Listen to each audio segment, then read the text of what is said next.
Thanks everybody for joining the Blind Ambition with Jack Kelly. I'm Rick Chen and I have Joe Gillespie with me. Happy to be here. Great to meet y'all. Thanks, Joe. So Joe Gillespie is an angel investor and a startup advisor. He specializes in counseling early and mid-stage startups on recruiting, compensation, benefits, company culture, and HR. All topics which are very popular among the blind community. Joe has more than 8 years of experience in tech recruiting. Recently, he was the head of technical recruitment at Robinhood, where in 4.5 years, he helped grow the company from about 75 people to more than 4,000 and was part of the go-to-market teams for the US and UK expansions. He was also a technical recruiting leader focused on roles in infrastructure, data center, hardware engineering, and more at Facebook and Oculus VR. All right, just to jump into it,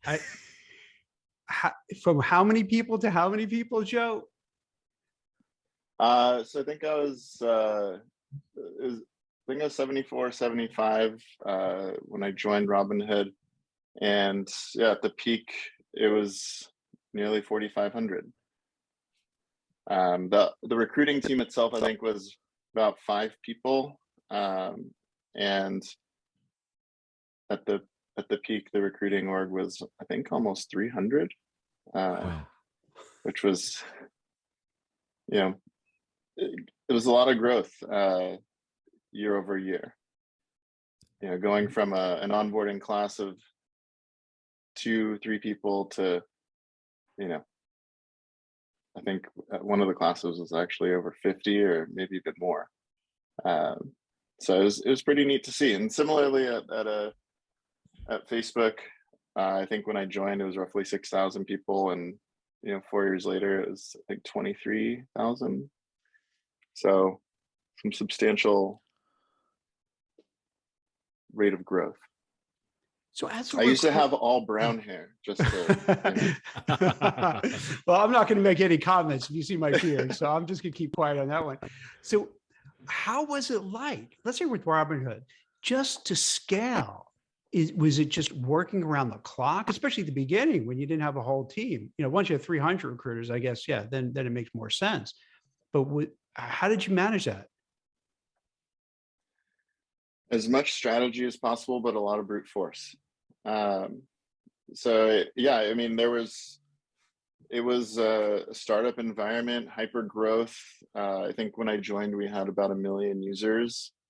One product, we hadn't even shipped options or crypto, and we had to do we were in build mode, and it was, yeah, some of the I could say that not all my weekends were free, and I was typically talking to candidates at any point in time. I think I recall some candidates that I was closing early days when I was on a vacation in Hawaii, and it was like, I definitely enjoyed that trip much more after they had accepted. When you talk about brute force recruiting, like what does that mean, right? Like we've all gotten, mass emails from roles that are, interesting to just absolutely not interesting at all. What is like the logic behind that, and how do you go about actually the day-to-day tactical aspects of recruiting? Yeah, so that's a good question. So, and to clarify, brute force for me is me as an individual going brute force. When I was recruiting, I was not the recruiter, and I'm not the recruiter that would build, list of 1,000 or scrape a list and just send it out. I laugh when I get, recruiter emails that say, "Hey, Joe, we've got this staff engineering role for you." And I'm like, you probably didn't look at my profile at all. Right. So it was really more about intentional reach out, but it was a lot, right? So high quality, high volume, not an easy combination to do. Also working really closely with the team that we had, and as we grew, continued to kind of lean into each other of like how we support each other, you know, expanding on who's doing what. So, you know, a coordinator might, in some large orgs, just do scheduling, whereas a coordinator on the teams that I was working on were involved in, you know, scheduling, interview training, you know, helping to put together different hiring processes and policies and delivering them out. Similarly with sourcing, you know, our sourcers weren't focused on like one role. They would actually go through like the prioritized list of roles. So, you know, we wanted to be as intentional as possible, but really ensuring that the principle, like staying principled in that we're working on the most important roles for the company, with the resources that we had, and being very candid on like what we could give full service to, quote unquote, meaning that we're going to actively engage and activate candidates, and bring them through to the lower priority roles that which we would not be able to provide full service. And with that, it was actually a lot of like, I spent a good amount of time working with the engineers and the engineering team on how they could become great recruiters, right? To the point even where they were sourcing some of the lower priority roles that we couldn't source for and find candidates. It would be like, hey, you know, here's how you work LinkedIn Recruiter. Here's how you check in on candidates. Here's how you can frame some reach outs and pre-screens. And, you know, it was really a all in team. It wasn't just, hey, recruiting, go do this. It was really like the company itself was all in on building a pretty awesome team. You know, I haven't heard that before. So was it because it was in such growth mode that there really wasn't much of a choice, that you didn't have enough actual recruiters, so that you had to go to the engineers and say, all right, help us out here, put aside maybe some of the tech work you're doing. So when you said, you know, the help, I just assume like they'll find leads, like who's your buddy at another company? Can you call your friend up and tell him to come over? But this was legit sourcing and getting people, huh? Yeah, I think there's value in creating an organization that has a recruiting mindset versus and a shared ownership in the success and failure of something, whether it's recruiting or product or, you know, really anything. Staying aligned in like what's going to get us to the company mission or goals the fastest. And this actually was, you know, even at the leadership level, was very encouraged. So I definitely embrace that philosophy of trying to have a lot of empathy for cross-functional teams, but also how can I help on non-recruiting and non-people things? And on the flip side, how can others help? Did that even continue once you had like 300 recruiters? You still had that same mindset that we're all going to help each other when the need arises? I like to imagine so. It may not have been as strong, but it was definitely still alive. I mean, so you're saying this word often, sourcing. I'd love to dive deeper there. You know, Yeah. what does sourcing entail? You know, are you literally creating profiles of ideal candidates to like match against? Is it just kind of a crazy search string on LinkedIn recruiting? What does that look like? Yeah, all of that. So Okay. sourcing can be as strategic and tactical as depending on the individuals. It goes into also dependent on like the type of roles of whether it's super niche, very senior, you know, or just very general. Like if you were to type in like a mid-level Python engineer. So there's sourcing is involved in the way of like understanding the role first. So working with the hiring team, who do we need to hire and why? What are they going to do? What's their growth path? How are they going? Like, why would they want to join this team? What are the technical challenges? All these are kind of the inputs, as like the sourcer is going to have to like digest that and be able to convey that to an engineer in initial conversation, right? Ideally. And then it's also about building this like model profile. This could go into as deep as like market mapping, right? Instead of saying we want somebody from a company, we could go in and say, we want folks that have experience working on these types of things, which could be at any company, just specific teams within the companies. So for instance, if we were going to look at, Microsoft has a huge employee pool, right? But we knew that the skill set that we needed was specifically in Azure, right? We might target just Azure and not really go after Xbox engineers or Office, etc. So it's also about like, so it's building this kind of target of like, who do we hone in on first? And as we calibrate on that with the hiring team of maybe, oh, we need more of this and less of this skill set, iterating as needed in order to find the right person. I wonder. And so, I'm sorry, go ahead. I was just going to say, well, and then there's that we haven't even gotten to really engagement. And then it's, all right, well, finding these folks, making a personalized reach out for them, talking about maybe some of the work that they've done in the past. Maybe they were at a conference, maybe they've done some open source contributions, some publications, and inviting them for a conversation to chat and learn more about whatever the role that we're hiring for is. And then from there, you kind of, if they're, you have the call, and if they're open to it, then they continue the conversation. I always wonder, from a recruiter who's outside, I've never worked in-house, is it easier or harder if you're that in-house person at a Robinhood or a Meta, Facebook, so that people say, yeah, I want to work there.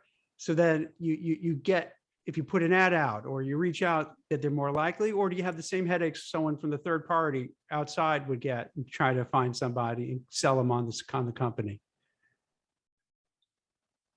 Yeah, it's a good question. I think there's both can be successful. It really just depends on how much of a partnership the company has with any external agencies versus their in-house team. Like an in-house team is going to curate the voice of the company, ideally very well. What I've tried to do also in the past, whenever I've also had to work with vendors, is ensure that that voice is consistent with what's already coming out in-house. So that way, and we've had, I've worked with external agencies that hired amazing people and had great response rates. And it was really about like the time and partnership spent with them, so that they were almost like a part of the team, so to speak. I think where, agencies can sometimes have a more challenging, approach to finding candidates is when they don't have that strong partnership. And it's just more of like a hiring manager is like, hey, here's the JD, go find me some folks and let me know when they're ready, is, really not setting anyone up for success, which is potentially one of the reasons why, there is this concept of like in-house versus external, because both can provide the value. For the folks on Blind, given that they're very tech-centric and there are a lot of layoffs in that space, kind of fear about what's going to happen next, would you suggest they should go directly to companies, go to recruiters, a little bit of both? Like for the folks who are earning a nice living, maybe they're comfortable, but you have this uncertainty out there. Like, what would you suggest? Should they start looking? Should they wait? Should they move? Should they not move? And I know it's not fair to really ask that because everyone is an individual and it's hard to predict, to say what everybody should do. But what's your feel for given the market, what it's going to look like, what's going to happen, maybe what any advice you want to give to people what to do next? Yeah, I mean, it's an interesting time to say the least. Thinking about where you are in your career and where you want to go in your career is really can be really helpful before you start randomly searching for a job. Um, I think some of the indicators of like why you might want to search for a job is if you've uh, if you feel like the team or the work that you're contributing to is not core to the company, and maybe that company has signaled that there's some headwinds, right? I think it's safe to say that a lot of companies right now are reevaluating not just how many people they'll hire, but how if they need to, if they actually need to like reduce their workforce. Um, that's pretty prominent in the industry right now. So it's like looking at asking yourself like, am I working on a core piece of the company? If the answer to that is no, then I would put that as like one step closer to like non-essential to the company if they were to make any cuts. I'd also look at it as like, am I enjoying my work? Am I happy? Do I like the people that I work with? Is my manager supporting me in the way that I hope to be supported? Finding a great manager is not always easy. And I think in some ways it's worth more than, arbitrary, 10%, increase in your TC that you might get from getting a new job. So if you're not totally happy in your role, you feel like, your team or you and your own performance might be on the chopping block at some point if they were to make a cut, start exploring opportunities. There's still a ton of opportunities out there. Just to call out, I think like what's being put out is layoffs, everybody's shrinking their hiring freezes. But in reality, there's so many companies hiring for really any role at this point. I mean, even if you look at who gets cut on layoffs first, typically is like recruiting and marketing, and then like non-essential, OpEx roles. So, but there's still companies that are hiring marketing. There's still companies that are hiring recruiters and operations and what have you. So think about the company that you like. Are you a mission-driven person? Are you totally TC? Like the highest bidder, I think, on is there are people out there that don't care about the work. They just care about the money. And don't waste your time on like mission-driven companies that aren't going to pay well, right? I think there's enough information out there where, if you're not going to get a Netflix salary, then, don't waste your time interviewing there. Thinking about how to like, so for me, I'm very mission driven, right? I joined Facebook early on with like this idea of connecting the world when I was in college. It was cool. Got to have friends overseas that I had met in university. Robinhood is the David versus Goliath, bringing finance to everyone.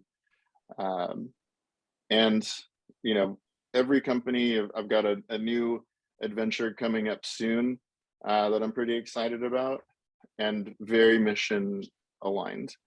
For me, I don't always go to the highest TC. In fact, I think I took a pay cut in like every single one of the jobs that I've had over the last 10 years.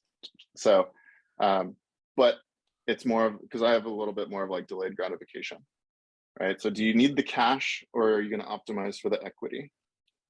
If your company is offering equity, right? Thinking that most tech companies offer some sort of like token or equity or both. That's a lot to unpack, but it makes a lot of sense because what I find out, and I would advise candidates that I deal with as well, is that you can get a job that pays more, but if you're not happy and your boss kind of sucks, it's not worth it, especially after taxes. Then you realize, like, for X amount, why do you have to deal with the headaches, a bad boss, you know, it's not really worth it at the end of the I day. love the call out on taxes. It's not worth it. Like if you do the math, like it's cool to say like, hey, I went from 170 to 200. But if you actually do the math on like that extra 30 grand on that higher tax bracket broken out into like your biweekly paycheck, if you live in a state, especially like California or New York, but even in like low tax states, it's still federal, like it's still a substantial amount that you're not getting. And I used to put it into context of like, hey, this might be an extra bar tab. At the current rate of inflation, it might right, because be when you kind of run the less. numbers, it's not that much. Rick, Yeah. it's so funny because like you hear like 200, 170, 200, it's 30 grand. But then you start looking at, all right, is it really that 30 grand? Not so much. And then also, if you're doing it, you don't really like your boss and you don't like this, it's like, why? Overall It just makes satisfaction, sense. yeah. And it's like, and also in this world of like, do you want to be pure remote? Do you want hybrid? Do Mhm. you want in office? So there's so many things to consider outside of actual cash. Like I think there's a, basic need, right? What's your standard of living? Here's your floor. But odds are you're not going to get a job that's going to give you a cash differential that's going to like take you from living in a studio with 4 roommates to getting a house in Atherton and a Lambo out front, right? So that's typically going to be more of like the long term thinking. And also like, so there's the monetary piece between cash and equity, but then there's also the career, right? Like I also encourage people to like think more in your career. So if you're early to mid-level career, any job really, it's okay for you to like go into what some might call as like more risky, but I could debate that all day long against FANG and seed stage and anything in between. But it's one of these things of if you just think in 4-year increments, which is like what most grants are going to be, where will you be career-wise 4 years from now is a very important question that I challenge myself with.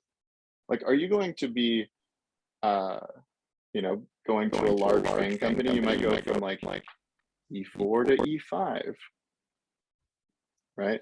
Maybe on your way to E6, but maybe not. Whereas you can go to a small, 20, 100, 500 person private company and have exponential growth, right? And come out of there 4 years later, joining as what an equivalent of an E4, but come out of there as staff, senior manager. And I think these are some of the things that get lost in like the hype for TC. Because outside of tech, because I place people on Wall Street, and I would advise them similarly to what you're talking about, is that if let's say you go to a relatively smaller company, as let's say a smaller hedge fund, but a good quality hedge fund compared to, let's say, Morgan Stanley. Yeah, Morgan Stanley might sound better when you tell your family or friends or Goldman Sachs compared to this hedge fund no one heard of, but yet you're going to have like 5 different jobs there at one time, not even kind of progressive, because you go to Morgan Stanley, Goldman, Deutsche Bank, Credit Suisse, you're going to be in your lane, you're a trader doing equity derivatives trading, and that's it. That's all you know. But if you're in, let's say, some hedge fund or what have you, and you're doing 10 different things, you learn so much. So in 2-3 years, you have a lot of experience to offer. And then I think it opens up more, more job opportunities moving forward. And it sounds like you feel the same way in tech, that by doing that, you become an expert in a whole lot of things that's really valuable. Yeah, you become more valuable. So you're building your toolkit, right, or your tool belt.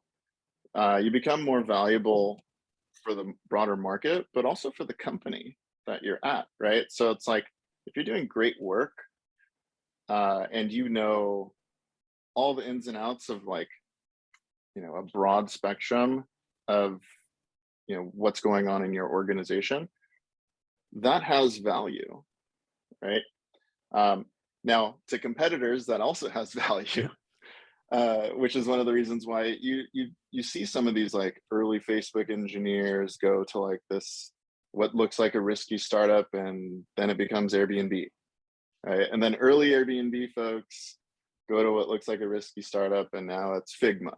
And I've got no buy-in in any of these companies, but like, it's this interesting concept where people trade the sense of stability and perceived risk, and really sacrifice their career potential oftentimes, because if you go to this big company, you're going to learn some cool stuff, right? I mean, even when the era that I joined Facebook, it was still relatively small, where I got some broad exposure. That's still available, but it's just harder to get at a larger company like that.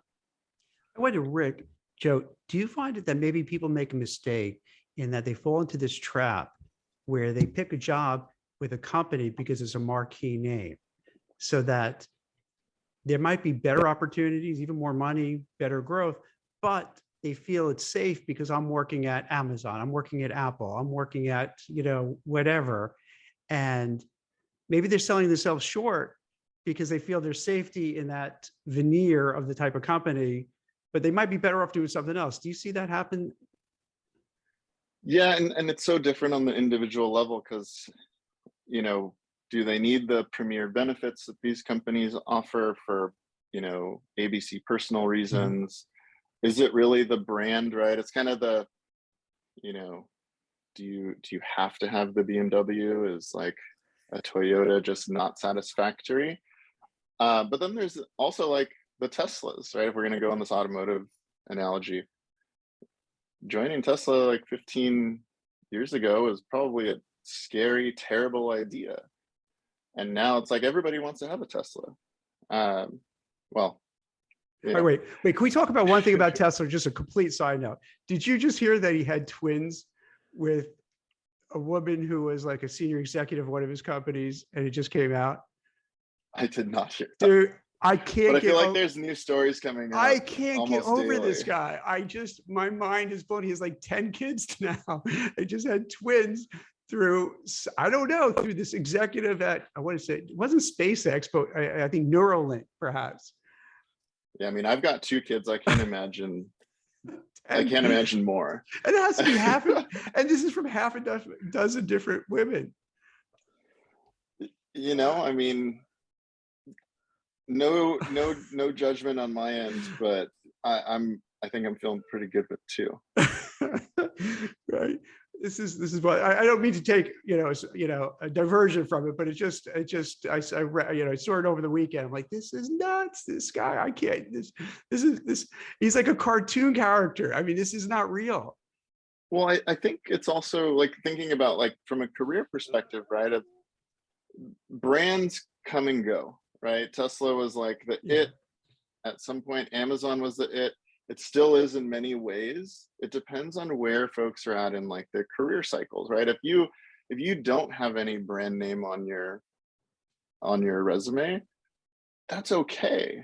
Like some people really want that big brand on there just to kind of check the box and feel like they're marketable. But I think especially nowadays, there's so much information out there that like you can make yourself marketable without having a brand name, right? And these are things like, your contributions to open source projects that you care about, that also align to different companies that you're interested in. Just one of the things that's been harder over the past couple of years is also networking and conference interactions, but that's also a healthy way to go about it. Um, but it's really like there's cycles in career, and it highly depends on where you're at. If you're later stage and you're like, hey, I don't want to work my butt off, right? Like I don't want to work 50, 60, 80 hours a week. I want to have my weekends free. I want to take as much PTO as I can. That's perfect. Like there's companies that will allow you to do that. I won't call them out here, but they typically aren't super small. Right. But if you do aspire to like someday be an expert in your field, or a head of a specific department, or contributing to some technical project that you find fascinating and will make the world better, then you should also go do that. So it again goes into this kind of play of like marquee companies will sell you on slightly higher cash, liquidity on your equity, and very, very strong, cushy benefits.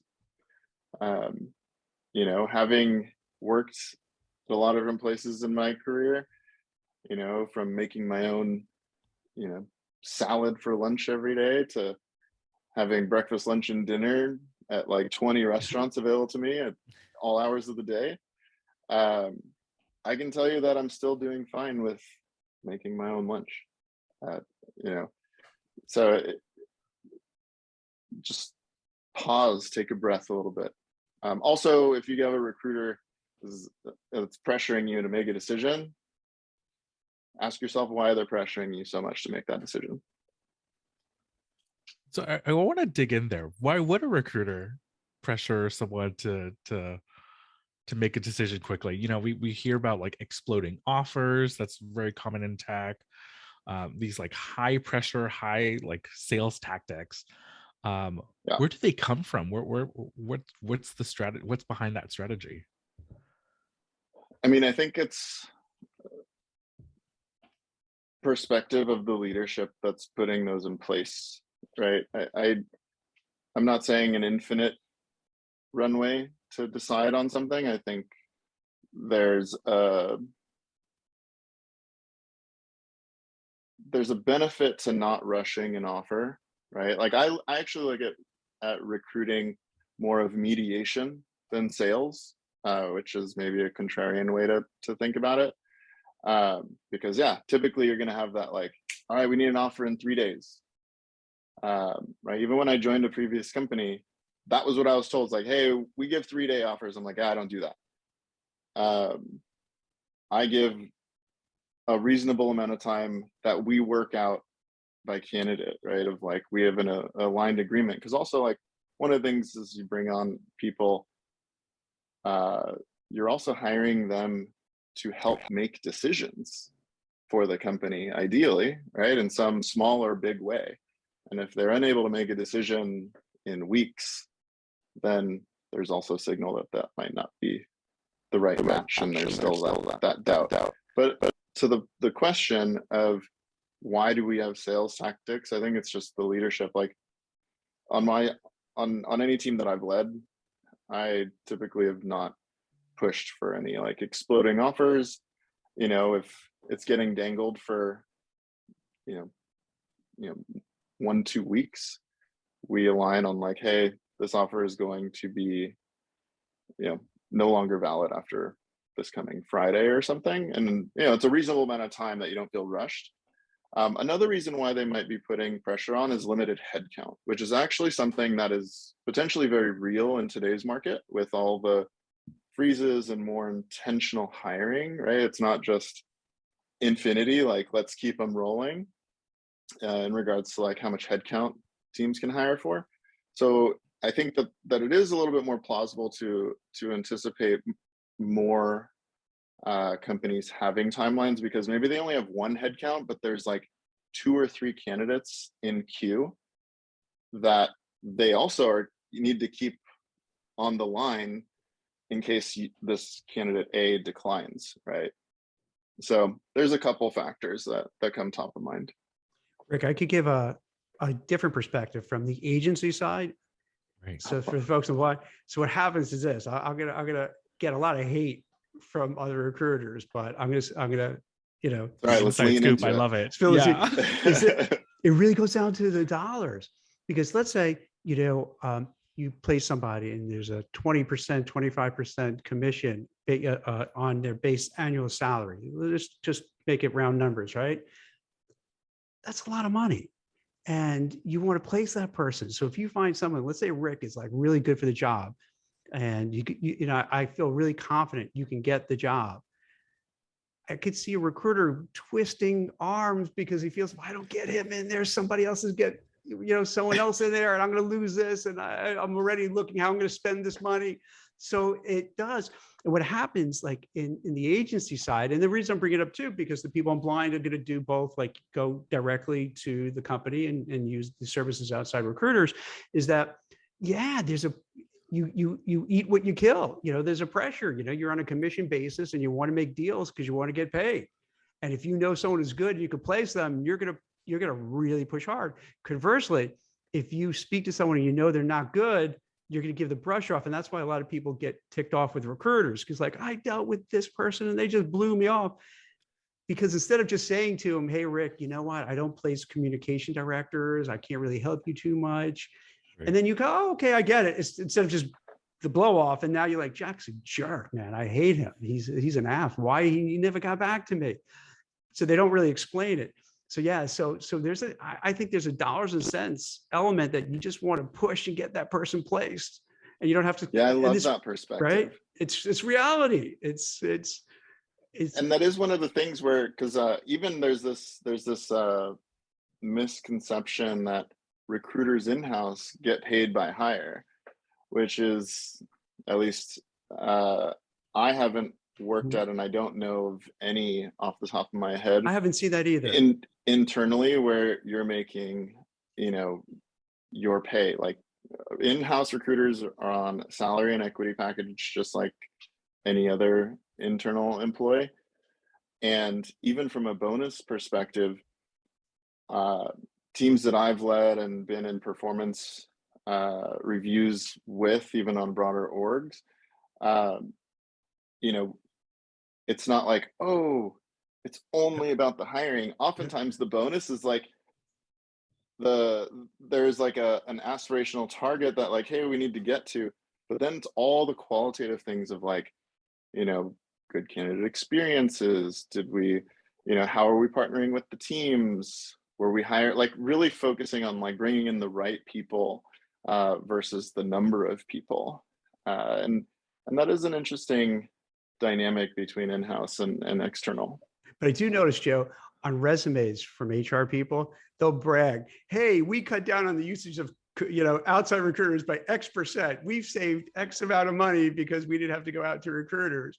And it's an interesting thing to watch, because I didn't feel that they get paid extra, but it was almost like, hey, I'm doing my job well. I don't have to use these outside recruiters.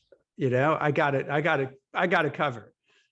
Yeah, and I mean, from a pure OpEx cost savings perspective, typically an in-house team that performs well is going to provide more value than an external team. Now, there's a whole lot of caveats that I'll call out, right? Of like, there's a lot of external teams that specialize in certain roles and levels, which add a lot of value and expedite the time to hire. But they're also really expensive, right? And it's also this dynamic of building the internal voice and then how you're going to partner with any external partners.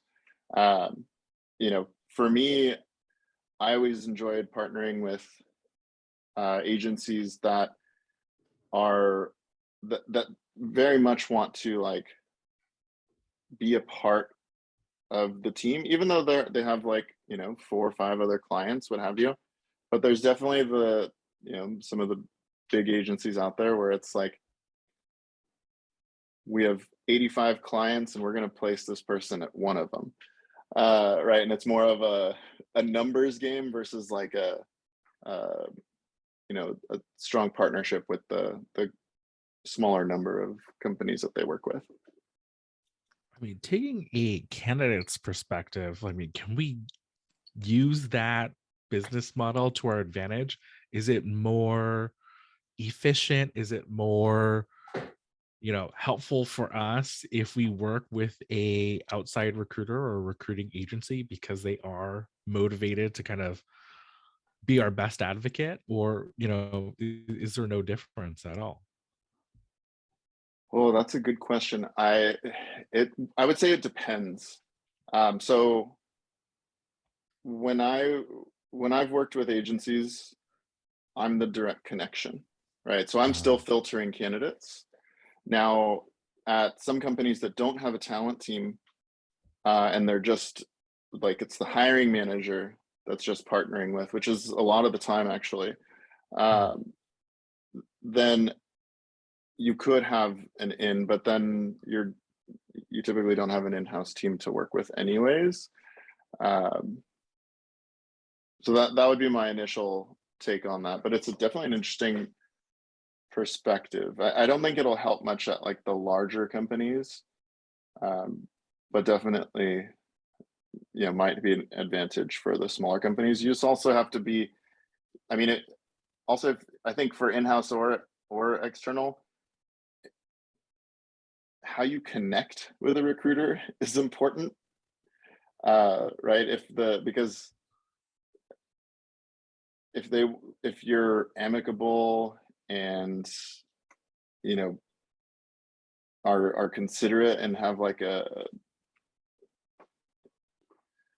approach that would have people that would want to work with you, like that recruiter might actually go out of their way to like help you find something internal or external. Like I've actually like had candidates where I'm internal, we reject them, and I actually have like, you know, covertly flipped them to like, you know, folks across other teams within the company that like, hey, check this person out. They're really cool.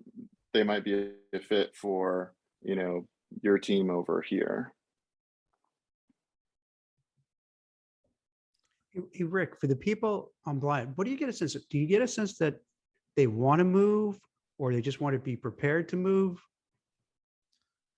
yeah. So we did a survey with the recent kind of like layoffs and hiring freezes. It's about a one third split. So one third in It's the like, sense that they were not in the market to begin with, and so they're happy where they are. That they're optimizing work-life balance, work style, whether that's remote or hybrid or even in-house, uh, on premise for some folks. Then we have one third of folks that are actively searching and have ramped up their urgency because of the news that they're seeing, whether they have fears about their current job, or they see like, hey, now is actually a great time to search because there's so many recruiters that are like actively combing blind, they're actively combing LinkedIn. We have like these crowdsourced lists, and they're reading these news articles about how recruiters are just scouring these lists, and so they're thinking, wow, now's a good time to job hunt, right? And then the final one third is they're looking, but they're a bit nervous, right? Like they're running a little scared. And so it's really interesting because when you look at that breakdown, it means two-thirds of folks are actively searching for a job right now, right? And we see these news Mhm. reports of hiring freezes and layoffs, but in reality, there's still two or more than two jobs that are open for mhm. the people that are looking, right? And in some industries, it's even higher. And so I think it's very hard for folks to reconcile all the headlines that they see and kind of their lived experience and you know, to Joe's point, everyone's circumstance is also different, right? So you're at different stages of life, you're prioritizing different things in your career, right? We have some folks that are just TC chasers, right? For Sounds for kind the of dirty though. Tears TCJs. I Is mean, that but like it's a reality, right? yeah, I mean, Right. especially we used to, I mean, if you're a general software engineer, right, it's arguably the most commoditized role in the industry, right? So, I mean, I've seen it where candidates have upwards of like 15 to 20 offers at once, which first Wow. gives me anxiety wait, about wait, like wait. how many interviews do they That's have to do. 20. How do they have the time to even get 20 I offers? mean, they literally took like 2 weeks of PTO and just interviewed. Like Really? where I would talk, like they would do our onsite after they finished another company's onsite. This was like it was all remote still. Yeah, yeah. So it actually like in remote hiring, it kind of optimized how companies could do scheduling flexibility, but it also optimized for candidates. Um, and so yeah, I mean that's not the norm. I think Yeah. that on average for SWE roles, it's not uncommon for folks to have 3 to 5 different offers. But the advice that I would give when selecting a job is the same, similar to like when you leave a job, right? Like the role that you're going to, is it core to the company? If it's not, even if it's a big company, your idea of stability is, arguably lower than maybe it should be. Um, and that's why it's like, there is value of like, there's a lot of startups, like after each recession, there's massive winners and companies that are wildly successful that come out of, downturns. And so there is this opportunity where those seed early stage companies, while they may not have billions, they have, 2 years of runway, 18 months of runway, which is pretty healthy. And, you're going to get to contribute a lot during those couple of years. And then, ideally, you're out of the recession and the company raises another round. So there's like, is your role going to contribute meaningfully to the company? And then there's also like the longevity of the company itself, right? Especially if you're going early stage, which I'm all for. I mean, there's one question that I'm dying to ask. It's when folks move to a larger company, oftentimes there's this feeling of being lowballed or down leveled, right? You're like a senior at one place, and then you get the offer and you're surprised when it's not senior, right? When you're just a regular standard, you're an SE2 maybe. um, how how does that happen, right? In terms of leveling, is there anything that folks might be able to do to kind of better communicate where they currently stand, or is it about interview performance? Like how does that phenomenon happen? Yeah.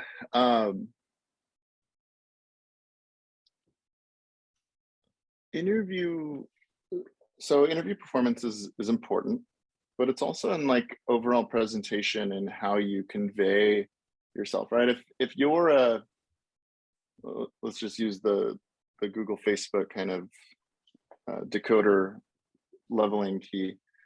If you're an E4 and you're saying I'm an E5, a lot of the times it's not I can code faster. A lot of the times it's like I work really well cross-functionally. I can lead in some of these decision makings, or I contributed meaningfully to this technical decision here. And when we were behind schedule, I helped get us out of that doing by ABC thing. So it's a little bit more of like the softer skills. And so I think it's understanding like where you are in the careers ladder, and I mean levels.fyi is readily available, but also then reading into like what does that level actually mean? Because it's not just like people get promoted because they've been there for X amount of time, right? E5 is arguably a terminal level for majority of people, and that's okay because that provides a really good life. Right. But understanding the nuances of what is expected at that next level is going to be really important, of that you're conveying that and it's getting through to the interviewer and the hiring team that you are there, right? Because otherwise they're always going to go conservatively. Oh.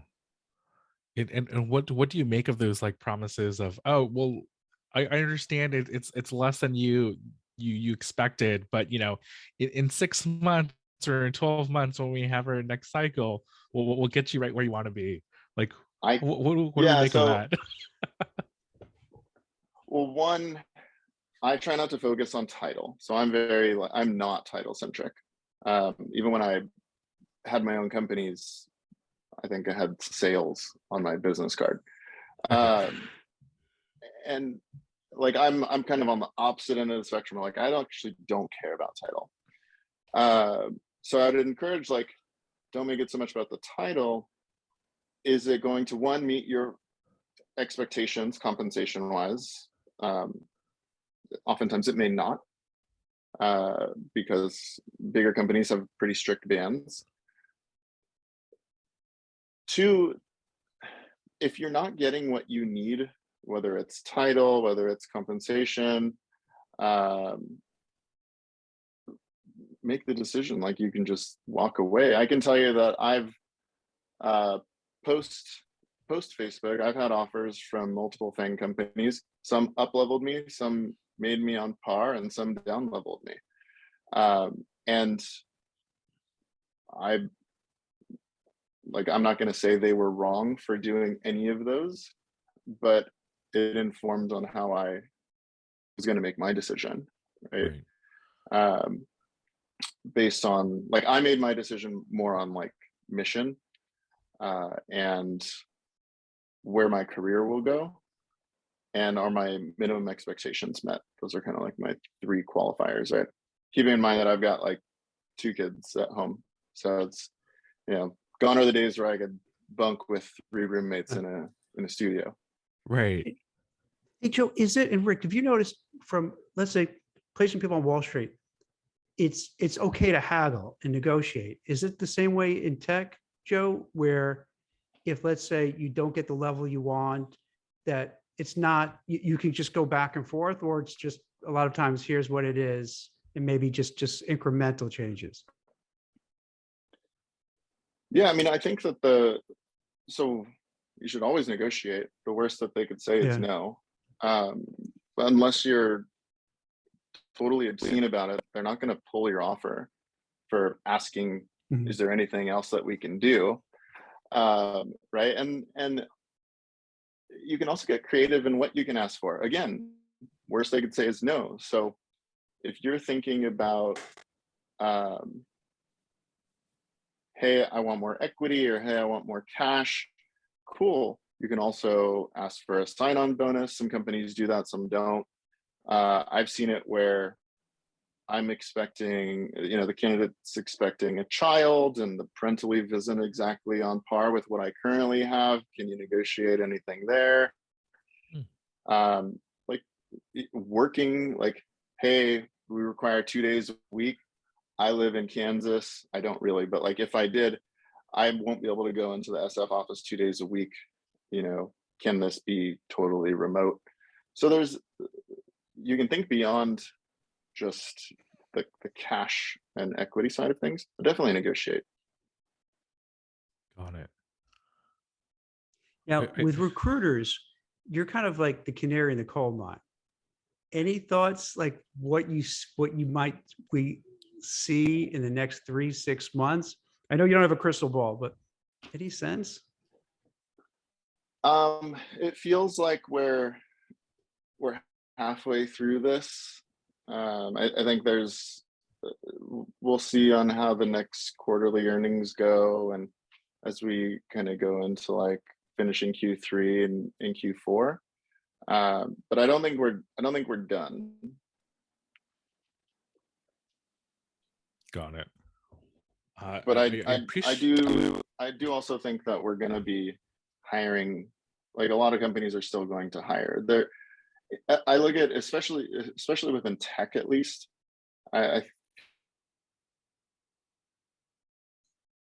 There's still going to be higher demand than supply in a good amount of the roles, and so don't be fearful. I'd encourage folks not to be fearful if they're going to look for a job, that they have to take the first job offer that they get. Like, you know, write down your principles of what you need out of your next role and what you hope for, and try to find a spot that fills those. Got it. I appreciate the advice, Joe. Like it's very tactical, right? Like starting from your first principles of what matters most for you in your career, and really using that to guide your search from start to finish, right? From the companies that you're looking for.